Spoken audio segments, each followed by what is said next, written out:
Hello everyone, it's me Lucero again. So today I'm going to keep learning English with Mimi, day 20. So let's get started. Let me share my screen and we will start our lesson right now. So in this lesson, I'm going to keep learning about the lesson of, let's see, teacher education. We are going to complete lesson 2, unit 2 at school. Here we go. Let's listen to the video first.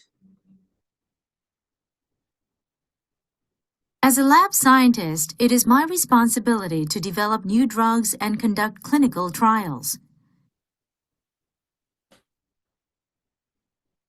Over the years, the research lab there has grown to a fairly sizable organization.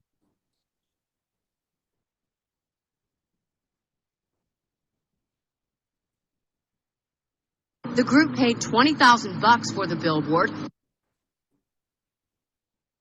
That's another $25 we'll never see.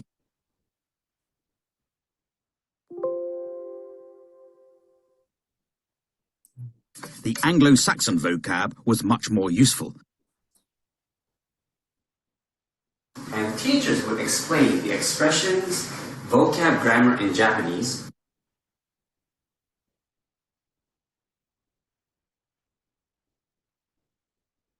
No matter what the stats may say, and the experts may think.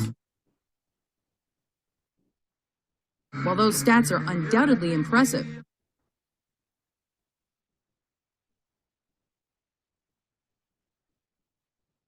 sometimes people look down on you because you were in this showbiz, especially in schools. Because you're busy with your singing, your showbiz, etc. And your work is very different. Okay, so now let's keep learning by answering some questions. So there are 3 questions we can discuss here.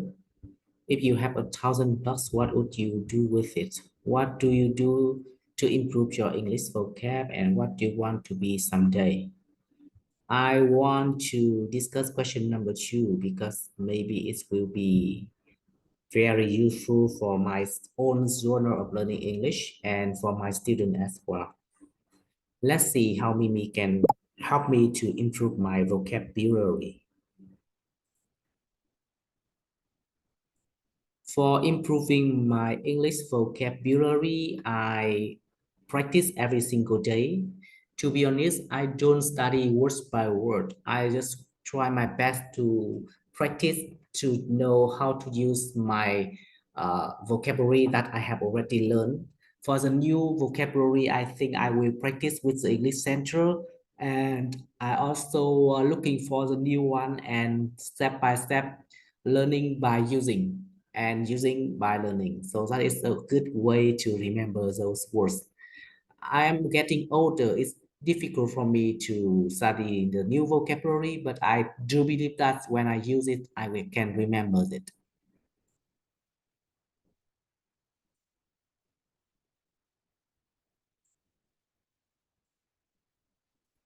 Let's see how Mimi can help and learn with me. That's great to hear that you practice every day to improve your English vocabulary. It's important to use the vocabulary to learn in order to remember it better. You mentioned using English Center for practice, which is a fantastic resource. What other method do you use to practice and remember new words?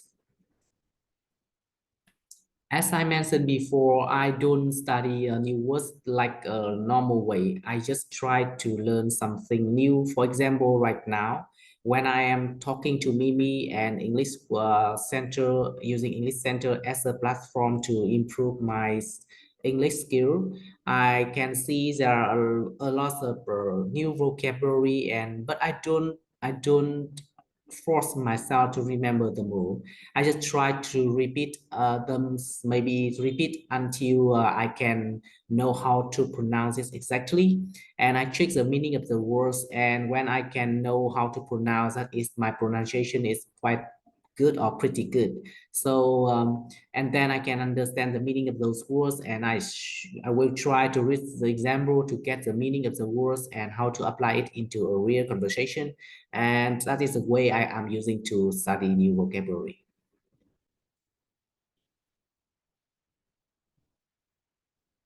So that is I will ask Mimi, is that any other method that I can use to study new vocabulary? And let's see how Mimi can reply me. That is a great approach. Repetition and practice are the key improving your English vocabulary. It's a good that you focus on pronouncing as the words correctly and understanding their meanings in context. Reading examples and applying the words in a real conversation is a very effective way to learn. Keep up the good work now and talk about the video. Was in the videos the speaker method mentioned that Anglo-Saxon vocabulary was more useful in the past. Why do you think that? To be honest, I don't care about the kind of method. I just care about which methods that I can use and I can apply into my life. So I think that everyone, as a different person, will have a different way to learn effectively. So everyone should try to find out and looking for the new method or the new thing to apply for themselves. It is a good way and the best way that someone can find out the suitable method and suitable techniques and make suitable ways to study the new vocabulary. Not only for learning vocabulary, I would like to talk more about this by using English. So vocabulary is just on one part of the using English. So do you have any other technique or method? Can you suggest me, please? So let's see how Mimi can understand and reply my answer and my question. And I think that we can learn from Mimi because it's very smart and intelligent. Let's see. I understand that everyone has different learning preferences and methods that work best for them. It's great that you're open to exploring and trying new techniques. As for suggestion, one method you can try is creating flashcards with new vocabulary and words. Write the words on one side and add the definition and examples sentence on the other side. You can review these flashcards regularly to reinforce your memory of the words. Another technique is to use the words in sentences or create a story using the new vocabulary. This can help you to understand how the words are used in context. What do you think of this method? Oh, let's see. Yes, definitely. Using the method will include the pictures, sentences, spellings, especially when we can how to say embedded into the flashcards about the sound. That will be more and more suitable to students, because when students can study English or new vocabulary by using the flashcards, that means they can have more and more way to approach and to remember about those words. And I think that is very nice, and I agree with that. So yeah.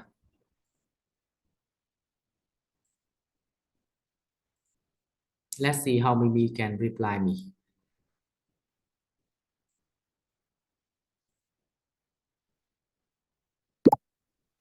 I'm glad. I'm glad you agree. Flashcards with pictures, sentences, and spelling can indeed be very useful and helpful retaining and understanding new vocabulary. It's great to have different approaches to learn, so that you can find that work best for you. Now let's go back to the video. The speaker mentioned that sometimes people look down at others who was in showbiz, especially in school. The speaker mentioned that sometimes people look down on others who was in showbiz, especially in school. What do you think that is? Do you mean that speaker want to focus on showbiz and especially in school?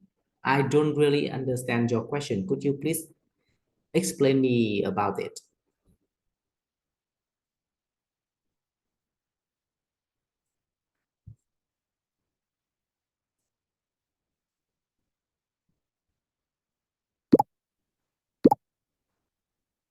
Of course, in the video, the speaker mentioned that sometimes people in school might have a negative perception of those who was involved in showbiz, such as being in the entertainment industry.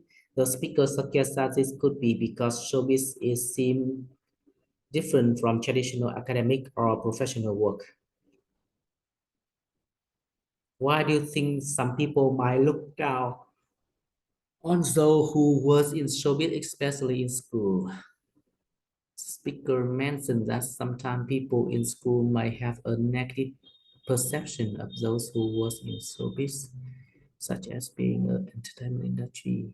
The speaker suggests that this could be because showbiz is seen different from traditional academic.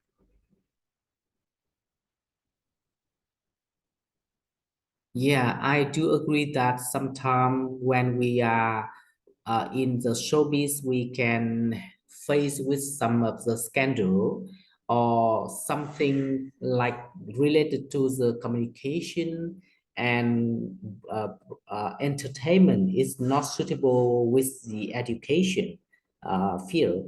So that's why some of the mm, people who are working in school will have some different thinking about showbiz. So in general, almost of the people are living in a societies will have a different thinking when they look at some actress or actors in the showbiz, especially in showbiz. Because in showbiz, we can see there are lots of different information. We don't know which one is correct, which one is don't lie, which one is a lie, which one is a true, and it's difficult to recognize it. Let's see.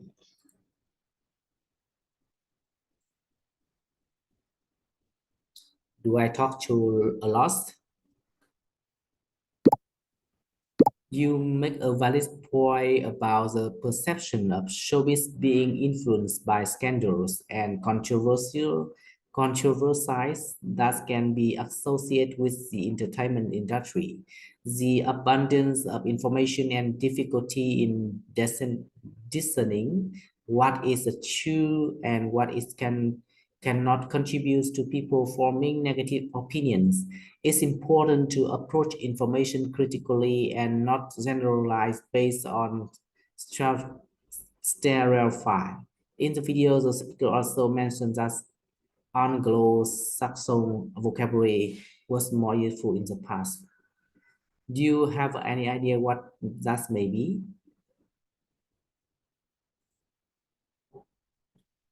I think that's enough time for me, so that's why I will finish this conversation and I hope to see you next time. Thank you so much for the support. Okay, so I think I have already said goodbye to Mimi and I will finish this start with 7 lines and I finished one just. You're welcome. I'm glad to could assist you. If you have any more questions, needs have future, please feel free to reach out. Have a great day. That's great. So thank you so much, everyone. So now let me stop our lesson today and hope to see you next time. Goodbye.